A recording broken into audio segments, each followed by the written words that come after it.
నువ్వెన్నైనా చెప్పు, మన రాజమ్మ చదువు లేని పల్లెటూరి అమ్మాయినే అయితే మాత్రం మనమంటే ఎంత ప్రేమ, ఎంత భక్తి, ఎంత గౌరవం, ముఖ్యంగా నువ్వంటే మరి నువ్వు. ఇదిగో ఆ మాట అంటే నేను ఒప్పుకోను.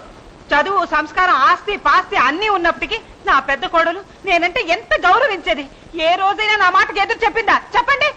ఏమిటత్తా, నాకంటే మీ పెద్ద కోడలే గొప్పదైతే ఆవిడనే పిలిపించుకోండి, ఆవిడకి ఇంటి పెత్తను అప్పగించండి. ఆ సలహా నువ్వే ఇవ్వక్కర్లేదు. నువ్వెంత అసూయపడ్డా నా పెద్ద కోడల ముందు నువ్వెంతే. ఆవిడ ముందు నేనెంతో తెలుసుకోవడానికి ఆవిడ పిలవమన్నాను. పిలిపించుకోండి. పిలిపించుకోండి అని నువ్వేం చెప్పక్కర్లేదు, ఇప్పుడే పిలిపిస్తాను. పిలిపించి ఆవిడ్ని బావగని తిరుపతి అన్నవరం తీర్థయాత్రలు కూడా పంపించండి. తీర్థయాత్రలు కాదే, బాంబే, ఢిల్లీ, కాశ్మీర్, కన్యాకుమారి హనీమూన్ పంపిస్తాను. ఏ అడ్డుపడతావా? అడ్డుపడ్డానికి నాకేం బాధ. అటు ఇటు తిప్పే బదులు ఏకంగా మీ నెత్తి మీద కూర్చోపెట్టుకోండి.